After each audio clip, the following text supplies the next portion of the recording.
Cède-moi la maison, papa, ou je te ferai déclarer mentalement incapable. Mon fils Brandon se tenait dans ma cuisine, des documents juridiques étalés sur la table en chaîne où je lui avais servi son petit déjeuner pendant 18 ans.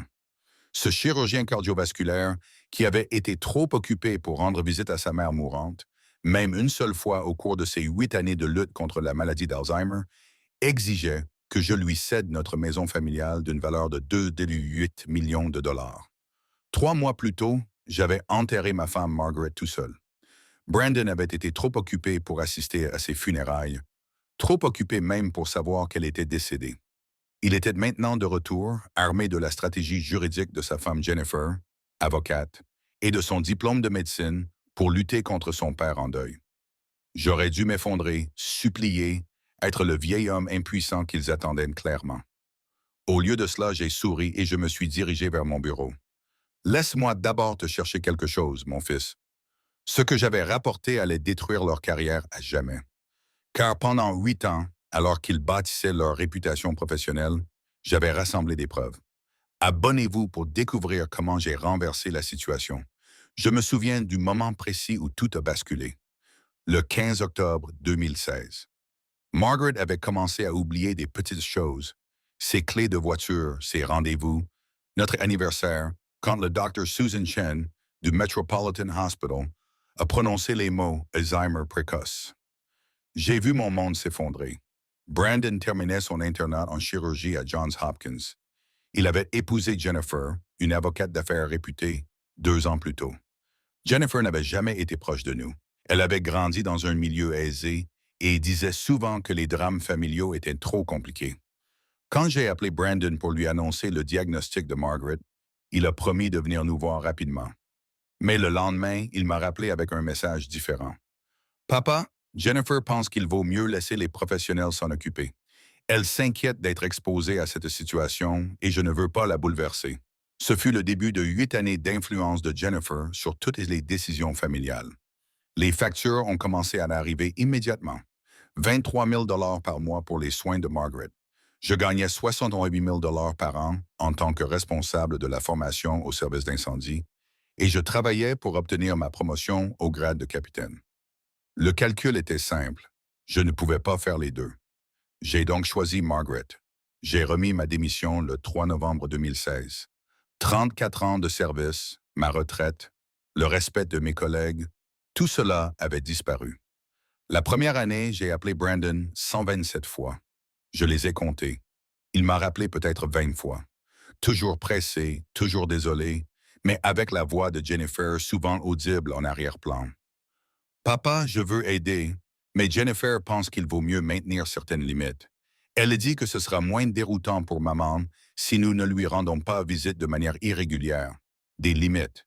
C'est devenu le mot préféré de Jennifer. Lors d'un des rares appels auxquels Brandon a répondu en 2018, j'ai pu entendre la tension dans sa voix. Papa, j'ai honte de voir maman dans cet état. Je me souviens qu'elle était si forte. Et maintenant, Jennifer dit que je devrais me concentrer sur notre avenir au lieu de m'attarder sur le passé. Brandon, elle n'est pas le passé. C'est ta mère et elle est toujours là. Je sais, papa, mais c'est difficile.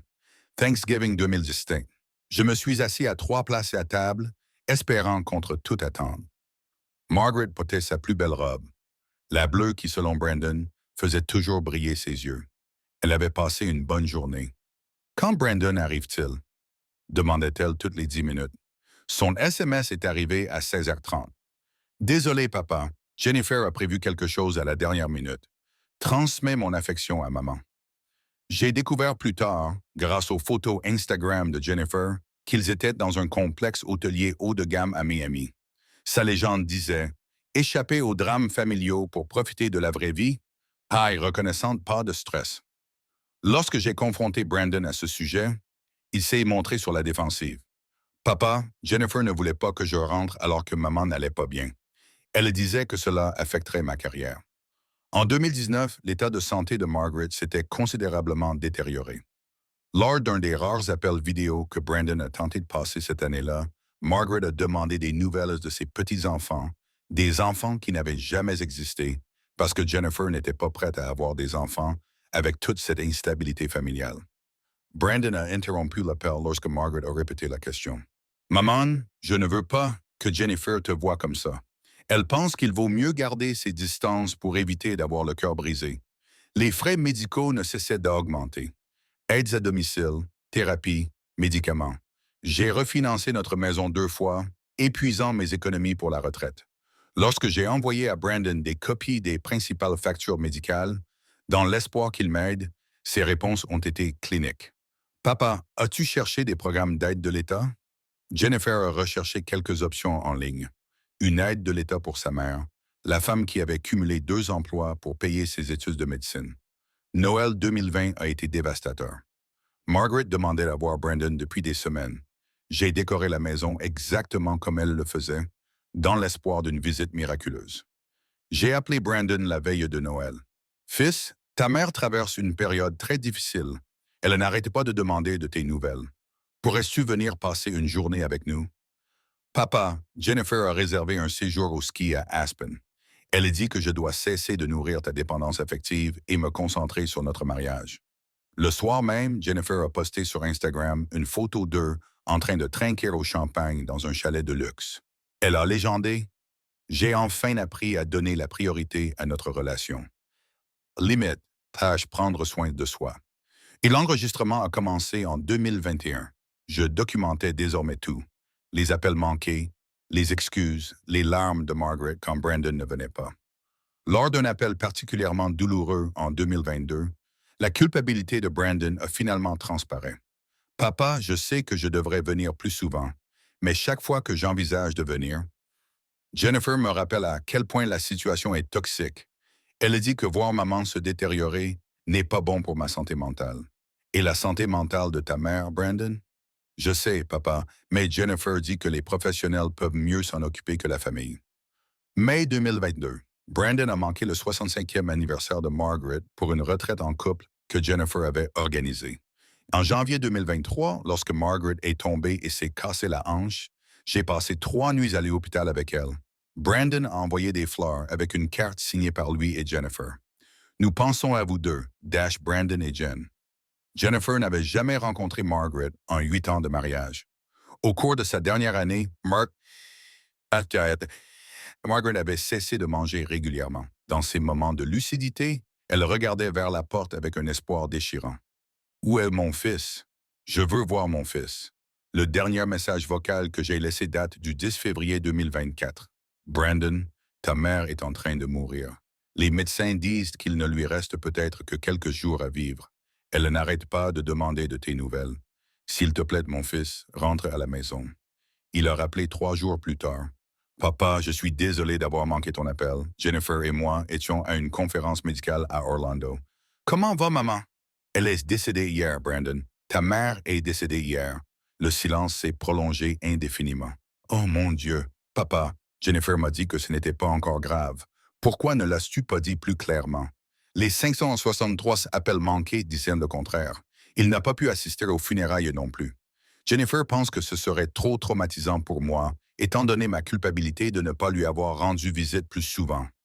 J'ai enterré ma femme de 42 ans seule, entourée de voisins qui m'avaient vu mener ce combat, sans le soutien de mon propre fils. C'est là que j'ai su exactement ce que je devais faire. 3 semaines après les funérailles de Margaret, Brandon m'a appelé.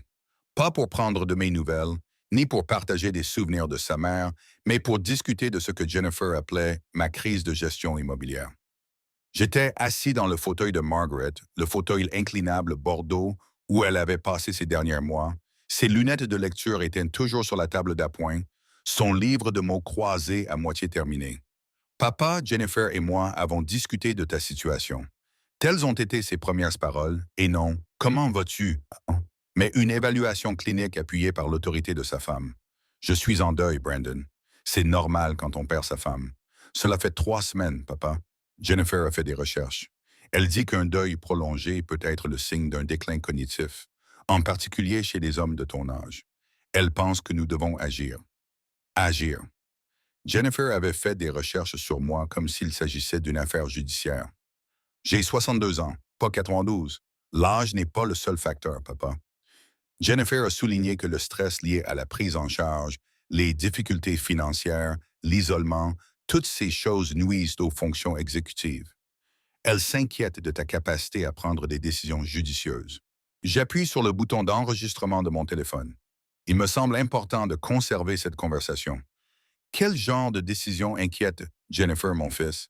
Eh bien, pour commencer, tu possèdes près de 3 millions de dollars en biens immobiliers tout en croulant sous les dettes médicales. Jennifer a fait le calcul. Cette maison vaut 2,8 millions de dollars, papa. Elle a dit que tu pourrais déménager dans un logement plus petit, rembourser tes dettes et te réorganiser correctement. Jennifer avait fait ses devoirs. La valeur des biens immobiliers, ma vulnérabilité financière, la méthode d'extraction la plus efficace. Cette maison est mon foyer, Brandon. C'est là que ta mère et moi avons construit notre vie ensemble. Et c'est exactement le genre de raisonnement émotionnel qui inquiète Jennifer. Tu n'es pas rationnel, papa. Tu laisses tes sentiments prendre le pas sur la logique financière. Mes sentiments. Jennifer qualifiait mon amour pour Margaret de sentimentalisme. Et Brandon reprenait ses mots. Ta mère est morte dans cette maison, Brandon. Dans notre chambre, en me tenant de la main. Tu penses que je devrais simplement vendre tout ça? Papa, maman n'est plus là. Jennifer dit que s'accrocher à des espaces physiques n'est pas sain. C'est en fait un symptôme de deuil compliqué qui peut évoluer vers de graves problèmes cognitifs s'il n'est pas traité. Chaque mot semblait avoir été répété, comme si Jennifer l'avait coaché pour cette conversation. Tu veux dire que je suis mentalement incapable. Je dis que Jennifer pense que tu montres des signes de trouble du jugement. Et en tant que médecin, je suis d'accord. La chose responsable à faire serait de transférer la propriété entre des mains compétentes avant que tu ne commettes des erreurs irréversibles. Des mains compétentes. Tu veux dire les tiennes et celles de Jennifer. Papa, Jennifer a un diplôme en droit et de l'expérience en planification financière. Je suis médecin, nous comprenons mieux la gestion d'actifs que quelqu'un dans votre état émotionnel. L'enregistreur capturait tout. Son ton, l'influence de Jennifer, l'absence totale d'empathie pour un homme qui venait de perdre sa femme. Alors, que proposez-vous exactement? Signez-nous la maison. Jennifer mettra en place une fiducie. Assurez-vous de recevoir les soins psychiatriques dont vous avez clairement besoin. Vous pouvez bien sûr continuer à vivre là-bas, mais sous surveillance appropriée. Une surveillance comme si j'étais un patient dans son hôpital. Et si je refuse? La pause était éloquente. Lorsque Brandon reprit la parole, je pouvais presque entendre Jennifer le coacher. Papa, Jennifer s'est renseignée sur les exigences légales. En tant que professionnel de la santé, je serais obligé de signaler le déclin cognitif d'un patient âgé, en particulier s'il fait preuve d'un mauvais jugement en matière de finances et de soins personnels. Tu veux dire que tu me ferais déclarer mentalement incapable. Jennifer pense que nous devrions d'abord te faire évaluer par des professionnels qualifiés. S'ils déterminent que tu ne peux pas gérer tes affaires en toute sécurité, alors oui, une procédure de tutelle pourrait être nécessaire. Une tutelle. La formation juridique de Jennifer transparaissait dans les menaces médicales de Brandon. Brandon, j'ai pris soin de ta mère pendant 8 ans pendant que tu construisais ta carrière avec Jennifer. J'ai tout géré et maintenant tu penses que je suis incompétent. C'est exactement ce que dit Jennifer, papa. Elle dit que le stress lié à la prise en charge est clairement affecté tes fonctions cognitives. Tu n'es plus la même personne qu'il y a 8 ans et nous ne pouvons pas ignorer cela. Il avait raison sur un point. Je n'étais plus la même personne, mais pas comme le pensait Jennifer. J'ai besoin de temps pour réfléchir. Bien sûr, mais papa, Jennifer dit de ne pas trop tarder. Elle s'inquiète que chaque jour où tu retardes l'aide, ton état pourrait se détériorer davantage. Mon état? Jennifer m'avait diagnostiqué par l'intermédiaire de Brandon, m'avait déclaré coupable de chagrin et m'avait prescrit de céder ma maison comme traitement. Je t'appellerai bientôt, Brandon. Bien. Et papa, Jennifer veut que tu saches que cela vient d'un sentiment d'amour. Nous essayons de te protéger pour que tu ne commettes pas d'erreurs que tu regretteras, de l'amour. Après avoir empêché Brandon de voir sa mère mourante pendant 8 ans, Jennifer qualifiait de « amour » sa tentative de vol. J'ai raccroché et arrêté l'enregistrement. 24 minutes et 12 secondes pendant lesquelles mon fils a systématiquement démantelé ma compétence sous la direction de sa femme. Mais ce qui m'a le plus frappé, ce n'était pas la cruauté de Brandon. C'était son abandon total à l'agenda de Jennifer. Chaque argument était le sien. Chaque justification provenait de ses recherches. Même son autorité médicale était utilisée selon ses instructions. L'homme qui avait eu trop honte de rendre visite à sa mère mourante avait désormais assez honte pour voler son père en deuil. Tout cela parce que sa femme l'exigeait. Je suis resté longtemps assis dans le fauteuil de Margaret, pensant au fils que j'avais élevé et à l'homme que Jennifer avait façonné. Brandon avait toujours été facilement influençable, mais j'avais espéré que le mariage le rendrait plus fort et non qu'il deviendrait l'arme d'une autre personne. Puis j'ai pris le téléphone et j'ai appelé Patricia Miller. Patricia, c'est Richard Wilson. J'ai besoin de discuter de questions juridiques urgentes concernant mon fils et sa femme. La guerre que Jennifer avait déclenchée était sur le point de se terminer très différemment de ce qu'elle avait prévu. Le bureau de Patricia Miller me semblait être un sanctuaire. J'y étais allé des dizaines de fois au fil des ans, mais cette visite avait un caractère définitif. Richard, je suis vraiment désolé pour votre perte, dit Patricia. Margaret était merveilleuse. Merci. Elle disait toujours que vous étiez le seul avocat qui traitait les gens comme des êtres humains plutôt que comme des heures facturables. J'ai posé mon téléphone sur son bureau et j'ai appuyé sur Play. 20 à 24 minutes d'attaque coordonnée de Brandon et Jennifer contre ma capacité mentale. L'expression de Patricia s'assombrissait à chaque minute qui passait. Bon sang, Richard, ce n'est pas seulement de la maltraitance envers une personne âgée. C'est une conspiration juridique et médicale calculée. Votre belle-fille a clairement fait des recherches sur la loi relative à la tutelle, tandis que votre fils fournit la justification médicale. Peuvent-ils réellement réussir? Ils peuvent essayer, mais cela nécessiterait plusieurs évaluations médicales indépendantes, des audiences au tribunal et des preuves substantielles de troubles cognitifs. La formation juridique de Jennifer lui confère des connaissances dangereuses, mais d'après ce que j'ai observé lors de nos réunions, leur affaire serait difficile à prouver. Une certaine tension quitta mes épaules. Quelles sont mes options? Patricia ouvrit son bloc-notes. Nous pourrions attendre et nous défendre, mais étant donné leur coordination, je recommanderais de passer à l'offensive. Documentez tout, constituez un dossier complet sur leur comportement et envisagez de protéger vos biens avant qu'ils ne puissent contester votre compétence. J'ai pensé aux 8 années de preuves qui se trouvaient dans mon classeur. Appel manqué, promesses non tenues, abandon documenté, tandis que Jennifer encourageait activement l'absence de Brandon. Patricia, et si je vous disais que j'avais 8 ans de preuves montrant que Brandon avait abandonné sa mère mourante sur les conseils de sa femme, des relevés téléphoniques, des enregistrements, des documents financiers prouvant que j'avais tout géré seul pendant que Jennifer le tenait à l'écart. Son stylo s'est arrêté de bouger. Cela porterait un coup fatal à leur crédibilité. Abandon d'une personne âgée orchestré par une épouse avocate utilisant son mari médecin comme instrument. Cela mettrait fin à leur carrière. Et si je voulais vendre la maison? Tout à fait. Vous avez raison. Mais si vous envisagez ce que je pense que vous envisagez, j'y réfléchissais depuis les funérailles de Margaret. Notre maison vide ressemblait à un mausolée. Mais surtout, j'avais réalisé quelque chose. Brandon avait raison sur un point. Je n'étais plus la même personne qu'il y a 8 ans. J'étais plus forte et je ne me laissais plus manipuler. Je veux vendre la maison, Patricia, à la Fondation pour la recherche sur la maladie d'Alzheimer. Margaret disait toujours que si sa souffrance pouvait aider d'autres familles, cela donnerait un sens à sa maladie. Patricia écarquilla les yeux. Richard, c'est un don de 2,8 millions de dollars. Tu en es sûr? Je n'ai jamais été aussi sûr de quoi que ce soit. Et Brandon et Jennifer, ai-je ajouté avec un sourire amer, ils l'apprendront en même temps que tout le monde. Nous avons passé 2 heures à régler les détails.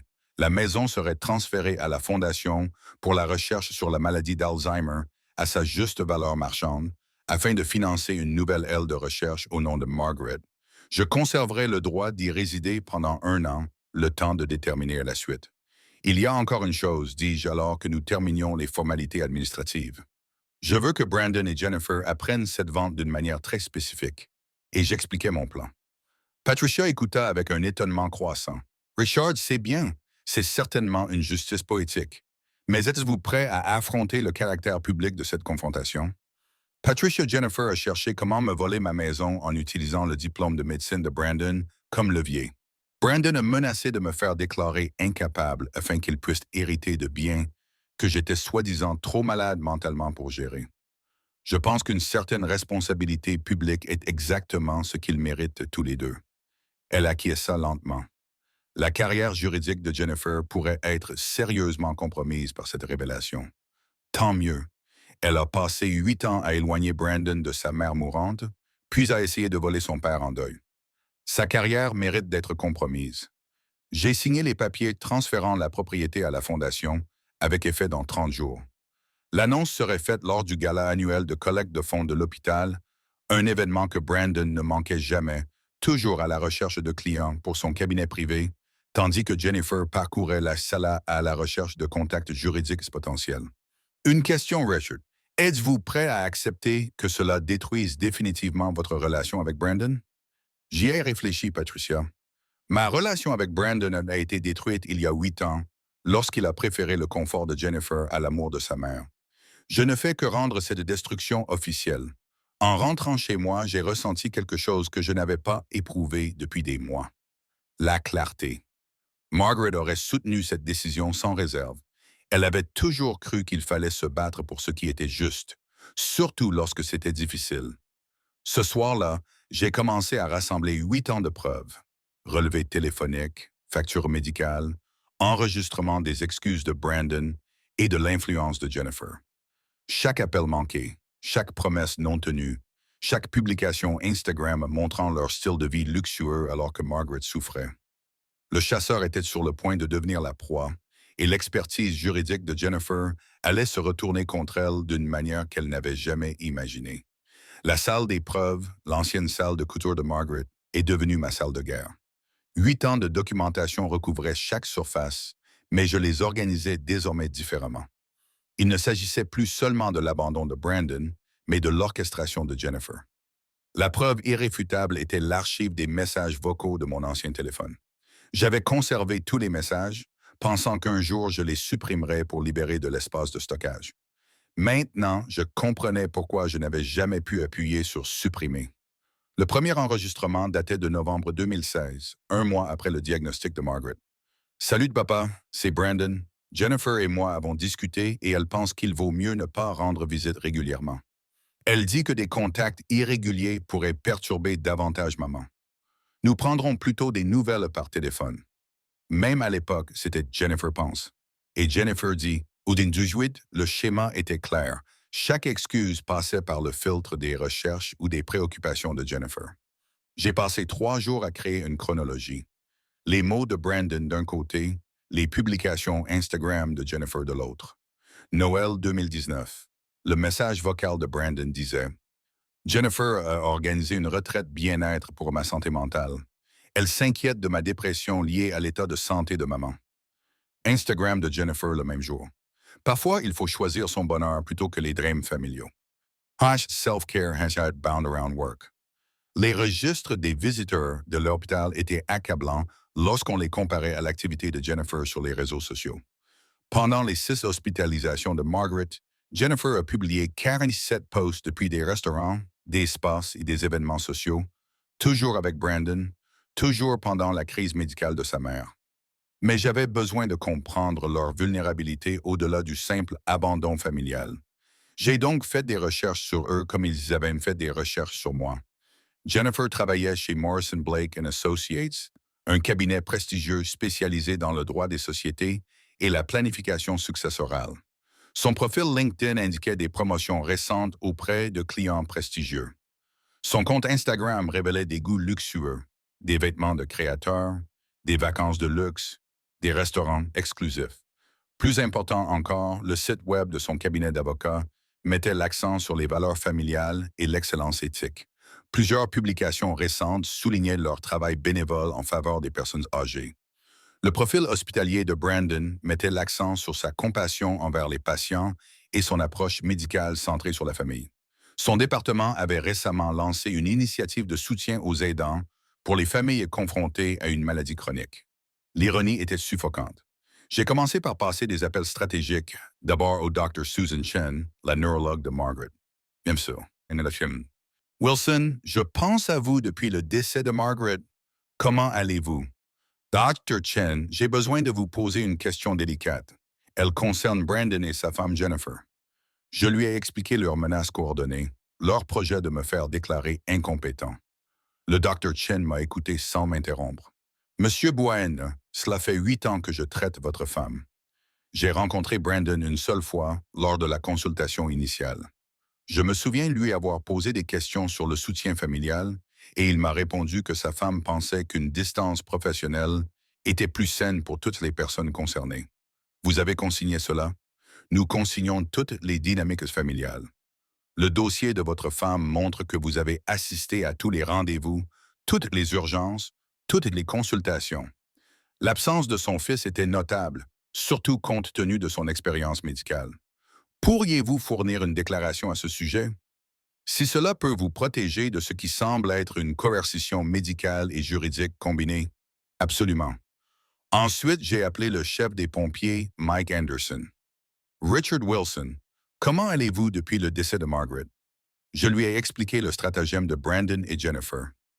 La réaction de Mike a été immédiate et grossière. Cette petite manipulatrice.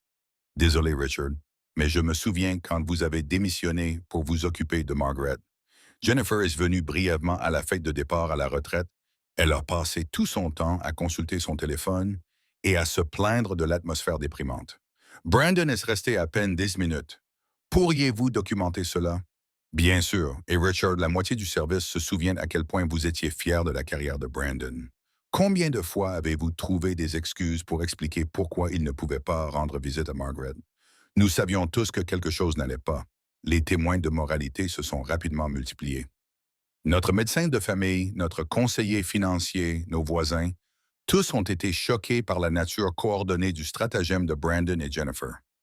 Mais ma percée est venue d'une source inattendue. Madame Davis, notre voisine, est frappée à ma porte jeudi soir. Richard, j'espère que cela ne vous dérange pas, mais je suis inquiète depuis cet incident avec l'agent immobilier.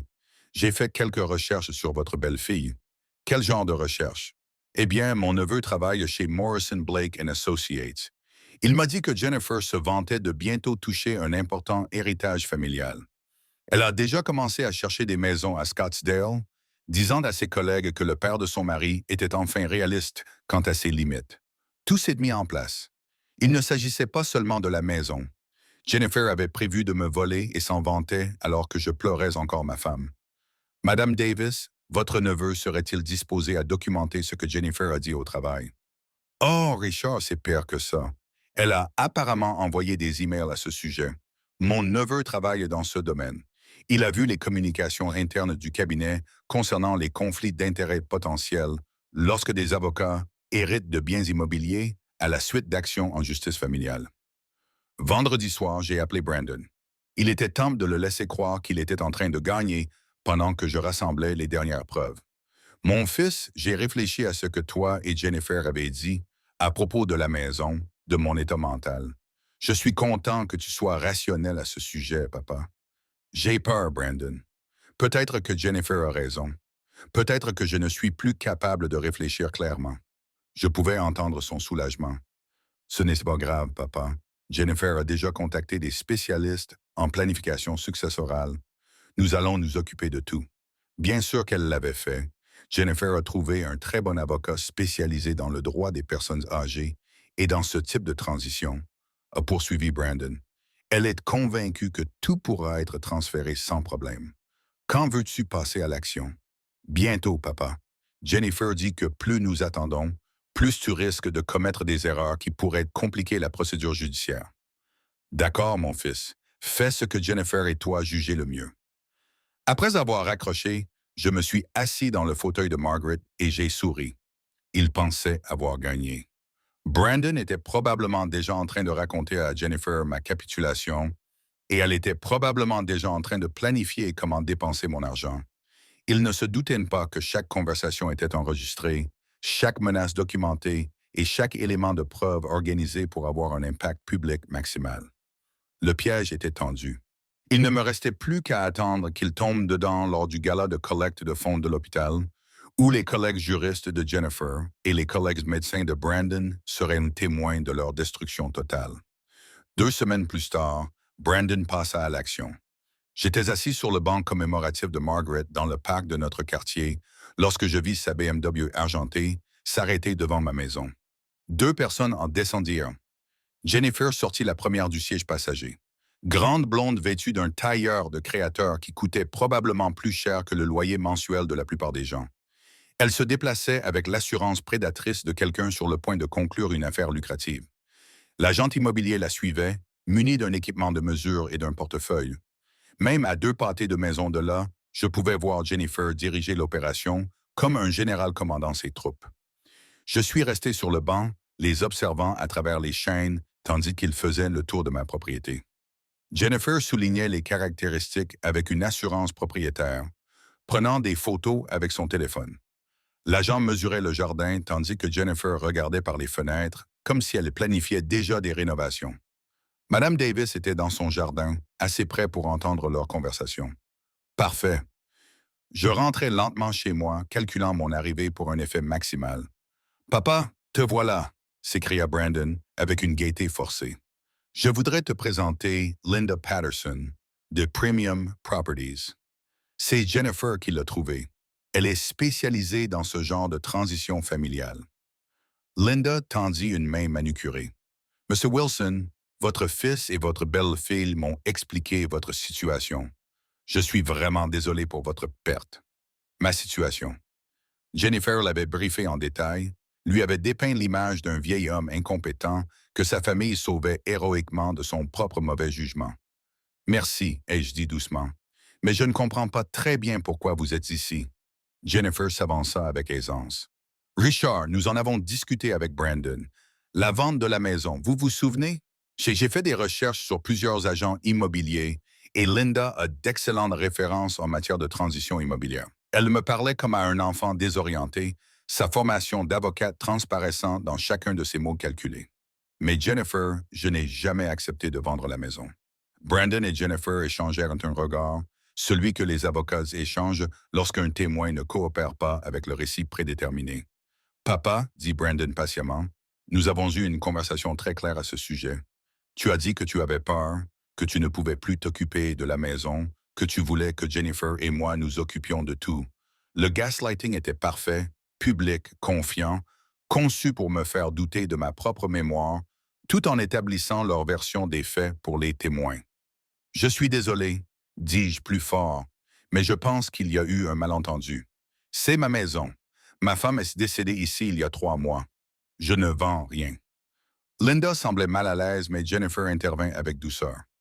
Richard, c'est exactement ce qui nous inquiétait. La confusion, les problèmes de mémoire. Le Dr. Wilson a expliqué que le deuil peut parfois affecter les fonctions cognitives chez les personnes âgées.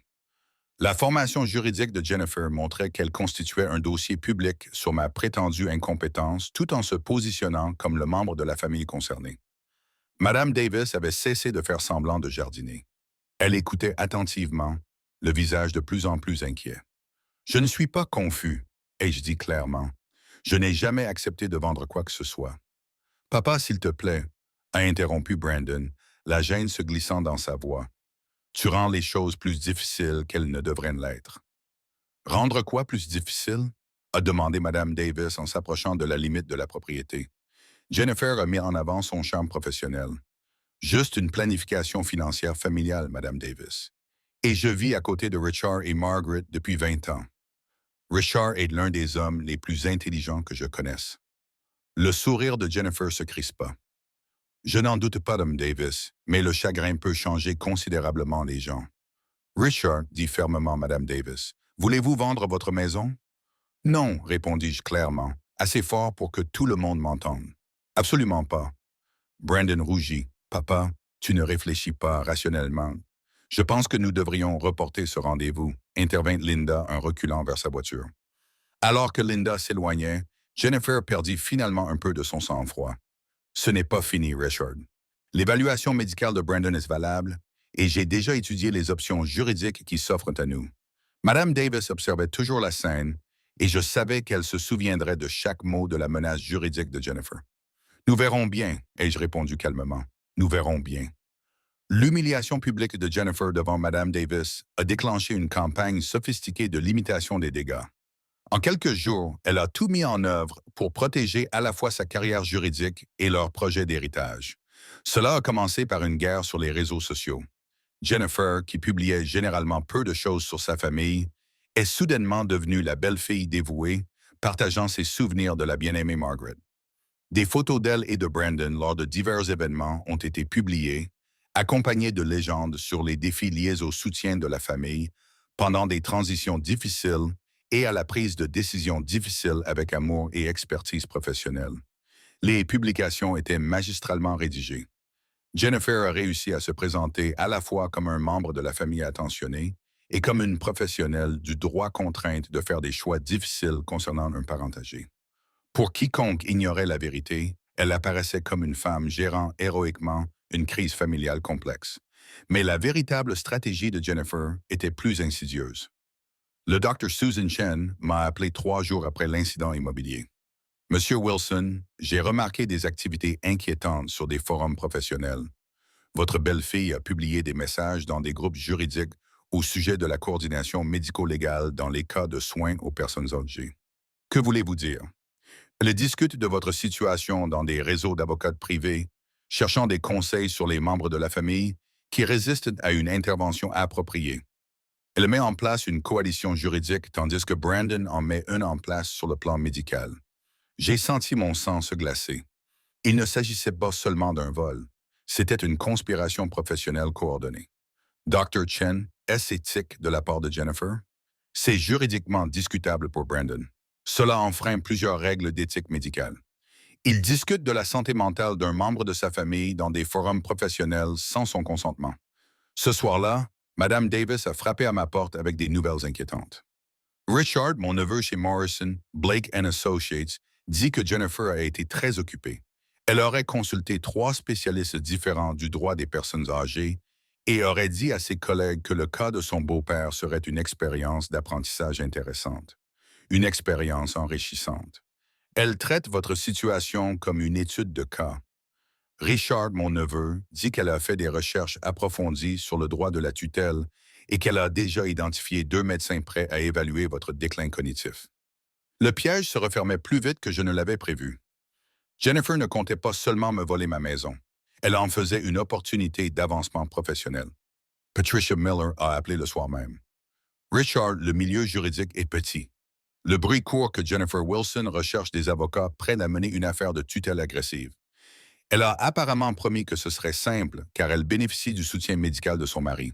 Combien de temps ai-je? Si Jennifer dépose une requête, le processus d'évaluation préliminaire pourrait commencer immédiatement. Et elle est intelligente. Elle constitue un dossier prouvant votre prétendue incompétence tout en se positionnant comme le membre de la famille réticent, mais responsable. J'ai passé la matinée suivante à passer des appels stratégiques. D'abord à Helen Rodriguez, notre conseillère financière. Helen, j'ai besoin d'une faveur. Pouvez-vous organiser une conférence de presse pour un don caritatif important? Richard, qu'avez-vous en tête? Un don de 2,8 à 8 millions de dollars pour la recherche sur la maladie d'Alzheimer. Au nom de Margaret, je veux un maximum de publicité, une couverture médiatique et la présence de la direction de l'hôpital. C'est incroyable, Richard. Quand? Vendredi prochain, lors de la réunion mensuelle du conseil d'administration de l'hôpital. Je veux que cela soit annoncé devant l'ensemble du personnel médical et tous les membres de la communauté juridique qui pourraient être présents. Mon deuxième appel était pour Mike Anderson. Mike, j'ai besoin que tu fasses passer le mot parmi les premiers intervenants. Richard Wilson fera une annonce importante vendredi prochain au Metropolitan Hospital. Tous ceux qui connaissaient Margaret devraient y assister. La nouvelle s'est répandue comme une traînée de poudre dans l'hôpital.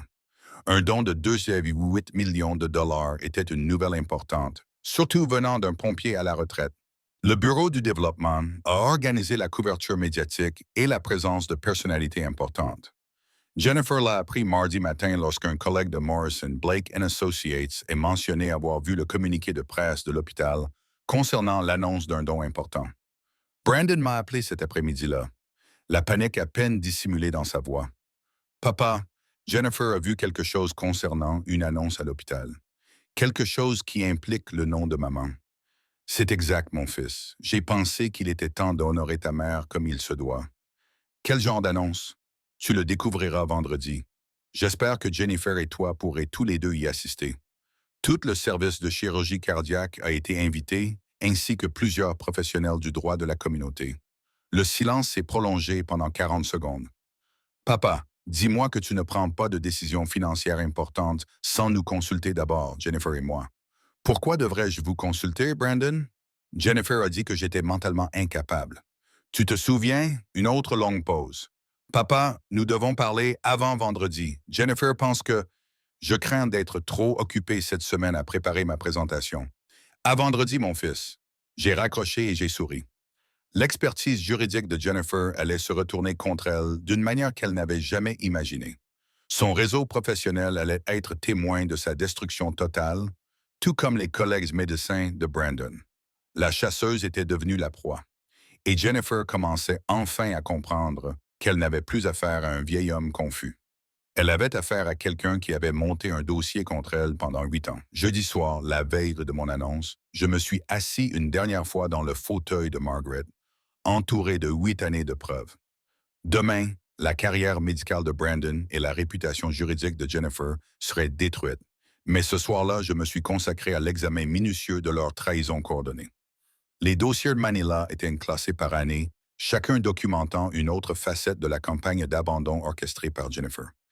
J'ai ouvert celui de 2016, la première année où tout avait commencé. 127 appels manqués de ma part à Brandon. Je les avais comptés 2 fois, puis j'avais demandé à l'assistante de Patricia de vérifier les registres de la compagnie de téléphone. Son taux de réponse était de 18%, et seulement lorsque Jennifer ne dirigeait pas ses réponses. Les messages vocaux racontaient la véritable histoire. Novembre 2016. Papa, Jennifer a fait des recherches sur les soins aux personnes atteintes d'Alzheimer et elle pense que les visites de la famille au cours des premiers stades peuvent en fait augmenter la confusion. Nous devrions laisser les professionnels s'en occuper. Décembre 2016. Papa, Jennifer s'inquiète pour ma santé émotionnelle. Elle dit, voir maman se détériorer n'est pas bon pour ma carrière.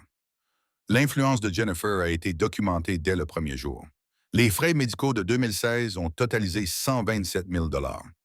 La contribution financière de Brandon et Jennifer, 0 $. Je suis passé à 2017 en recoupant les excuses de Brandon avec l'activité de Jennifer sur les réseaux sociaux. Pendant la semaine de Thanksgiving, le message vocal de Brandon affirmait « Jennifer a organisé une retraite bien-être pour ma santé mentale ». Instagram de Jennifer pendant ce même voyage. Parfois, il faut choisir le bonheur plutôt que les drames familiaux. Fixez des limites. Prenez soin de vous. 43 photos de leur retraite bien-être. Pendant ce temps, Margaret passait Thanksgiving à se demander pourquoi son fils ne rentrait pas à la maison. En 2018, Margaret a été hospitalisée pour la première fois pour une pneumonie. 6 jours en soins intensifs pendant qu'elle luttait pour sa vie. Le registre des visiteurs indiquait mon nom 43 fois. Notre aide-soignante à domicile est venue 7 fois. Madame Davis a apporté des fleurs 2 fois. Le nom de Brandon n'apparaissait aucune fois. Mais l'Instagram de Jennifer montrait leur emplacement tout au long de la crise de Margaret, des dégustations de vin dans la Napa Valley, alors que sa mère était sous respirateur artificiel. En 2019, la stratégie de Jennifer était pleinement développée. Elle avait convaincu Brandon que la maladie de sa mère était néfaste pour leur mariage et de sa carrière. La preuve se trouvait dans leur propre message. Un SMS enregistré de Jennifer à Brandon, capture d'écran de son téléphone. Ton père te manipule en te culpabilisant. Mes recherches montrent qu'une exposition prolongée à des patients atteints de démence peut provoquer un traumatisme secondaire chez les membres de la famille. Nous devons maintenir des limites pour notre santé mentale. Réponse de Brandon. Tu as raison. Je vais dire à papa que nous ne pouvons pas venir autant. Réponse de Jennifer. Pas moins souvent. Nous avons besoin d'un espace complet jusqu'à ce qu'elle se stabilise. J'ai parlé à d'autres femmes d'avocats qui ont vécu des situations similaires. Elle avait étudié les stratégies d'abandon comme un dossier juridique. Les années 2020 et 2021 ont montré que le modèle était parfait. Chaque excuse pour les vacances était filtrée par les recommandations professionnelles de Jennifer. Noël 2020. Brandon a affirmé que le thérapeute de Jennifer avait recommandé d'éviter les traumatismes familiaux pendant les vacances. Sur Instagram, Jennifer a appris à privilégier notre relation plutôt que les drames familiaux. La meilleure décision qui soit. Les objectifs du couple Boundaries sauvent les mariages. Les dégâts financiers étaient stupéfiants. 563 000 $ de frais médicaux au total au cours de ces années. Tout cela pendant que Jennifer publiait des photos de ses achats de créateurs et de ses vacances de luxe financées par les revenus chirurgicaux de Brandon. Mais la preuve la plus cruelle était la manipulation de la culpabilité de Brandon par Jennifer. Dans un appel téléphonique enregistré en 2022, Brandon a finalement admis la vérité. Papa, je veux rendre visite à maman, mais Jennifer dit que ce n'est pas bon pour ma santé. Elle a fait des recherches sur l'épuisement des aidants et pense que je présente des symptômes rien qu'à cause des appels téléphoniques. Elle m'a fait promettre de donner la priorité à notre mariage. Brandon, tu n'as pas rendu visite à ta mère depuis 6 ans. Je sais, papa, mais Jennifer dit que cela prouve que je fais le bon choix pour ma santé mentale. Jennifer avait convaincu Brandon qu'abandonner sa mère mourante était en fait thérapeutique. Le dernier dossier contenait la preuve irréfutable. Les propres mots de Jennifer enregistrés lors d'une conversation téléphonique en 2023. Brandon avait appelé pour parler de la chute de Margaret et j'avais entendu Jennifer le coacher en arrière-plan. Dis-lui que nous ne pouvons pas nous permettre de nous impliquer émotionnellement. Rappelle-lui qu'en tant que médecin, tu dois garder une distance professionnelle, même avec ta famille. Lorsque Brandon a hésité, la voix de Jennifer s'est clairement fait entendre au téléphone. Brandon, nous en avons déjà discuté. L'état de santé de ta mère se détériore de toute façon. T'attacher à elle maintenant ne fera que rendre son décès plus difficile. Pense à notre avenir. Notre avenir, alors que Margaret était brisée et effrayée dans son lit d'hôpital, Jennifer calculait les délais d'héritage. J'avais compilé 17 témoignages de caractère documentant ma compétence mentale et l'absence de Brandon. Les notes médicales du Dr. Susan Chen montraient que Margaret demandait à voir Brandon à chaque rendez-vous au cours de sa dernière année. La déclaration du chef des pompiers Anderson détaillait mes 34 années de service exemplaire et de bon jugement. Mais la preuve la plus accablante était l'enregistrement des menaces. 24 minutes du plan coordonné de Brandon et Jennifer pour me faire déclarer incompétente afin de pouvoir voler ma maison. Le bilan moral était complet. 8 ans d'abandon orchestré par Jennifer, documenté avec une précision juridique. Demain, ses collègues professionnels apprendraient exactement comment elle avait utilisé ses connaissances juridiques pour manipuler son mari afin qu'il abandonne sa mère mourante, puis tenter de voler son père en deuil. Margaret méritait justice. Demain, elle l'obtiendrait enfin. Le vendredi matin arriva, frais et clair. Je m'habillais avec soin, enfilant mon meilleur costume bleu marine, celui que Margaret m'avait acheté pour notre 40e anniversaire. Je ne manquais pas de remarquer l'ironie de la situation. Je le portais pour défendre sa mémoire contre notre propre fils et sa femme. La salle de conférence du Metropolitan Hospital était plus grande que prévu. Helen Rodriguez s'était surpassée. Les caméras des chaînes d'information locales étaient alignées contre le mur du fond. L'ensemble du conseil d'administration de l'hôpital était assis au premier rang aux côtés des chefs de service et du personnel médical senior. J'ai immédiatement repéré Brandon et Jennifer. Ils étaient assis avec l'équipe de chirurgie cardiaque. Le tailleur de créateur de Jennifer et son attitude confiante suggéraient qu'elle s'attendait à une cérémonie de don familial de routine. Brandon semblait nerveux, mais Jennifer paraissait tout à fait calme, considérant probablement cela comme une nouvelle occasion de nouer des contacts. Le Dr. Michael Thompson, chef de service de Brandon, était assis à proximité. Le Dr. Sarah Chen, chef du personnel, prenait des notes. Plusieurs avocats du cabinet Morrison, Blake Associates étaient présents, probablement des collègues de Jennifer, curieux d'en savoir plus sur l'affaire d'héritage familial dont elle leur avait parlé. Ellen m'a présenté chaleureusement, soulignant mon service au sein des pompiers et mon dévouement extraordinaire en tant qu'aidant pendant les 8 années de lutte de sa femme contre la maladie d'Alzheimer. Je me suis avancé vers le podium et j'ai regardé les 43 personnes présentes, pour la plupart des professionnels de la médecine et du droit, qui comprenaient à la fois le coût de la maladie d'Alzheimer et l'importance du soutien familial. Merci à tous d'être venus. Je m'appelle Richard Wilson.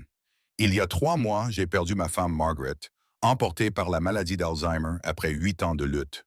Aujourd'hui, j'annonce un don de 2,8 millions de dollars pour créer l'aile de recherche Margaret Wilson Memorial. Des applaudissements ont rempli la salle. J'ai vu le visage de Brandon exprimer d'abord la surprise, puis la confusion. Jennifer restait impassible, mais son regard était devenu plus vif, calculateur. Elle se demandait probablement comment cela allait affecter leurs plans successoraux. Ce don représente la vente de notre maison familiale. La maison où Margaret et moi avons construit notre vie ensemble, où nous avons élevé notre fils Brandon et où elle s'est éteinte paisiblement dans mes bras. J'ai fait un geste en direction de Brandon. Plusieurs collègues lui ont souri chaleureusement, pensant qu'il s'agissait d'un moment de fierté familiale. Mais ce don ne concerne pas seulement le financement de la recherche. Il s'agit d'honorer les véritables aidants, les membres de la famille qui sacrifient tout pour leurs proches, souvent sans reconnaissance ni soutien. Le Dr Thompson a approuvé d'un signe de tête.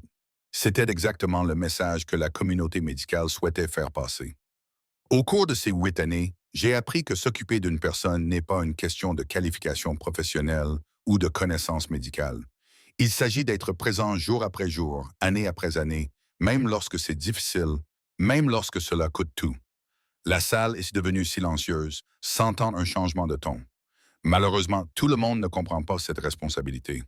Certaines personnes pensent que les qualifications professionnelles peuvent remplacer l'engagement personnel.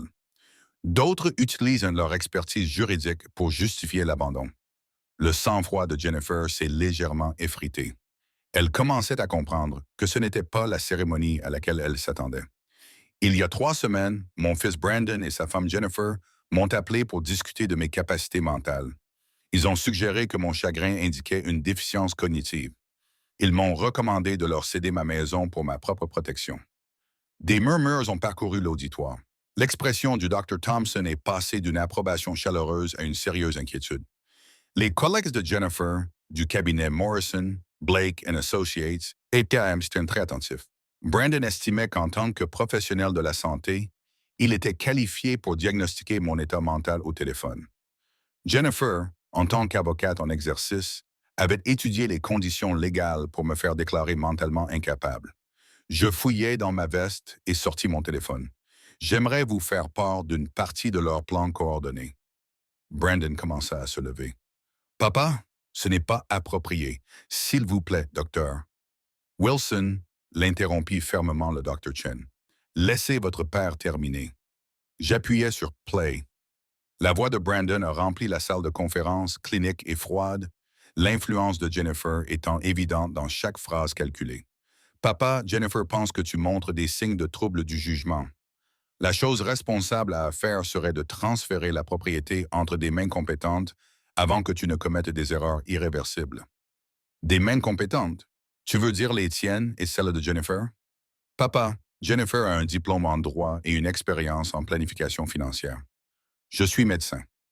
Nous comprenons mieux la gestion d'actifs que quelqu'un dans ton état émotionnel. On pouvait entendre la voix de Jennifer qui le coachait en arrière-plan. Parle-lui des options juridiques, Brandon. Rappelle-lui les procédures de tutelle. L'enregistrement se poursuivit pendant 3 minutes interminables. Les menaces médicales de Brandon, la stratégie juridique de Jennifer, leur plan coordonné pour me voler ma maison pendant que je pleurais ma femme.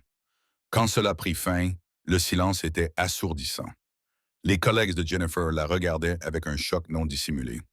J'ai alors poursuivi. Je voudrais vous donner le contexte de leur évaluation professionnelle de ma compétence. J'ai ouvert mon dossier de présentation. Pendant les 8 années de maladie de Margaret, Brandon m'a appelé 63 fois. Il m'a rappelé 97 fois, soit un taux de réponse de 17%. Mais ce sont les messages vocaux qu'il a laissés qui révèlent la vérité. J'ai appuyé à nouveau sur Play. La voix de Brandon en 2017. Papa, Jennifer a fait des recherches sur les soins liés à la maladie d'Alzheimer. Elle pense que les visites de la famille au cours des premiers stades augmentent en fait la confusion. Puis, la publication Instagram de Jennifer de la même semaine s'est affichée sur l'écran de la salle de conférence. Parfois, il faut choisir le bonheur plutôt que les drames familiaux. Les limites du signe dièse fonctionnent. Des allaitements ont résonné dans la salle. Le Dr Thompson écrivait furieusement. En 8 ans, Margaret a été hospitalisée 6 fois. Ces registres de visiteurs à l'hôpital montrent que j'étais présent à chaque admission, chaque procédure, chaque consultation. Ils montrent également que le Dr Wilson n'a rendu visite à sa mère mourante exactement aucune fois. Plusieurs personnes se sont tournées vers Brandon pour le regarder. Son visage était rouge, mais Jennifer restait provocante, sa formation d'avocate lui permettant de garder son sang-froid sous le feu des projecteurs. Le coût financier des soins de Margaret s'est élevé à 563 000 $. J'ai payé chaque centime, Dr Deschênes. Wilson et sa femme ont publié des photos de vacances de luxe et d'achats de créateurs financés par ses revenus de chirurgien. J'ai sorti les captures d'écran des réseaux sociaux de Jennifer. Ces publications sur le compte Instagram de Madame Wilson ont été faites pendant les épisodes les plus critiques de Margaret. Cette dégustation de vin à Napa a été publiée alors que Margaret était en soins intensifs pour une pneumonie. Cette virée shopping chez des créateurs a eu lieu le week-end où elle s'est cassé la hanche. Les collègues de Jennifer la regardaient désormais ouvertement. L'un d'eux prenait des notes, probablement pour réfléchir aux implications éthiques pour leur cabinet. Mais le plus révélateur est peut-être la façon dont Mme Wilson a orchestré cet abandon en utilisant son expertise juridique. J'ai diffusé un autre enregistrement. La voix de Jennifer coachant Brandon. Ton père te manipule en te culpabilisant. Mes recherches montrent qu'une exposition prolongée à des patients atteints de démence provoque un traumatisme secondaire. Nous avons besoin d'un espace complet jusqu'à ce qu'elle se stabilise. La salle a éclaté en murmures choqués. Jennifer s'est levée d'un bond. C'est une violation de la vie privée. Ces enregistrements ont été réalisés sans consentement. En fait, Madame Wilson, la voix de Patricia Miller est venue du fond de la salle. En Arizona, le consentement d'une seule partie s'applique à l'enregistrement des conversations. Votre mari a donné son consentement en participant aux appels. Patricia était venue me prêter main forte et Jennifer pâlit lorsqu'elle comprit le piège juridique dans lequel elle était tombée. De plus, poursuivis-je, Madame Wilson a passé 8 ans à convaincre mon fils qu'abandonner sa mère mourante était thérapeutique, tout en cherchant comment voler son père en deuil. Je me tournai vers eux pour les regarder directement. Lorsque Margaret était mourante, j'ai laissé un message vocal à Brandon pour lui expliquer qu'il ne lui restait que quelques jours à vivre. Il a rappelé 3 jours plus tard pour apprendre qu'elle était déjà décédée. Son excuse?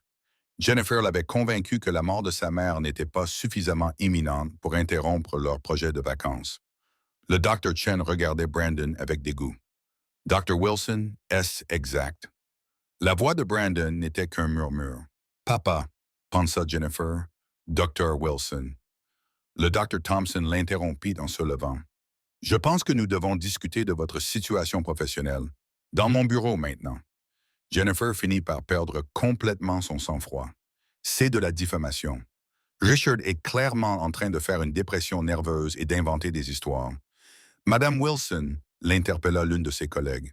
Vous devriez peut-être arrêter de parler. Vous ne faites qu'empirer les choses. L'avocat de Morrison Blake and Associates était déjà au téléphone, probablement en train d'appeler leur comité d'éthique. J'ai terminé, dis-je calmement. L'aile de recherche Margaret Wilson Memorial ouvrira l'année prochaine, financée par la maison où elle a passé ses dernières années, entourée de personnes qui se souciaient vraiment d'elle. Merci. Les applaudissements étaient clairsemés et hésitants, mais plusieurs personnes m'ont ensuite approché pour m'apporter leur soutien et leurs condoléances. Alors que je me dirigeais vers la sortie, Jennifer m'a coincé dans le couloir, son masque professionnel enfin tombé. Tu nous as détruits tous les deux, Richard.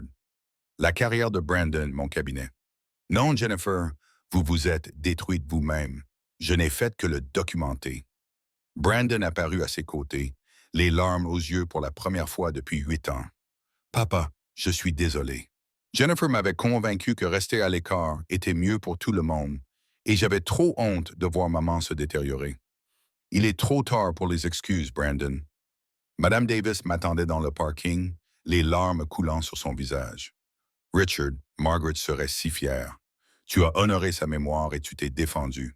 Pour la première fois depuis des mois, je me sentais vraiment en paix. 6 mois plus tard, je me tenais dans l'aile de recherche dédiée à la mémoire de Margaret Wilson, regardant les techniciens installer le dernier équipement.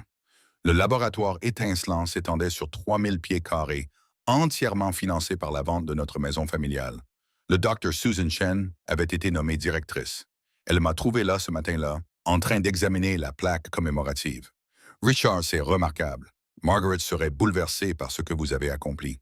Elle disait toujours que si ses souffrances pouvaient aider d'autres familles, cela donnerait un sens à sa maladie. Les conséquences ont été rapides et complètes. Le Dr. Michael Thompson a suspendu Brandon en attendant l'examen du conseil médical. Le comité d'éthique de l'hôpital a lancé une enquête officielle sur son abandon de ses responsabilités familiales tout en utilisant son autorité médicale à des fins personnelles. La carrière juridique de Jennifer s'est effondrée encore plus rapidement. Morrison Blake Associates a mis fin à son partenariat après l'ouverture de l'enquête par le comité d'éthique. Sa réputation professionnelle a été détruite du jour au lendemain.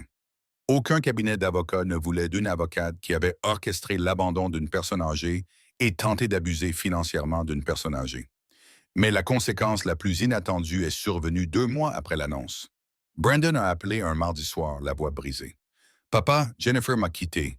Elle a dit que le scandale avait détruit sa carrière et qu'elle ne pouvait pas être mariée à quelqu'un qui avait laissé son père l'humilier publiquement. J'ai ressenti quelque chose, pas tout à fait de la sympathie, mais plutôt une reconnaissance de sa douleur. Papa, je réalise maintenant à quel point Jennifer influençait mes décisions. J'avais honte de voir maman se détériorer et Jennifer m'aidait à rester à l'écart. Je sais qu'il est trop tard, mais je suis désolé. Brandon, ta mère est morte en te demandant de revenir. On ne peut pas revenir en arrière. Je sais, mais papa, pourrions-nous essayer de reconstruire quelque chose? Je veux faire du bénévolat à l'aile de recherche, peut-être aider d'autres familles à éviter ce qui nous est arrivé. J'ai examiné attentivement sa demande. L'aile de recherche avait besoin de bénévoles et les connaissances médicales de Brandon pouvaient être précieuses. Mais la confiance, une fois brisée, avait besoin de temps pour se reconstruire. Brandon, nous pouvons commencer par le bénévolat, mais notre relation, s'il y en a une à nouveau, devra être méritée, pas héritée. Je comprends, papa. Je ferai tout ce qu'il faut. J'ai emménagé dans un appartement confortable du centre-ville, à quelques pas de l'hôpital où je travaillais désormais comme défenseur des patients. L'aile de recherche Margaret Wilson Memorial a publié des résultats préliminaires prometteurs sur un traitement médicamenteux qui pourrait ralentir la progression de la maladie d'Alzheimer. Certaines limites, une fois établies, protègent ce qui compte le plus. D'autres, soigneusement reconstruites, peuvent offrir un espoir de rédemption.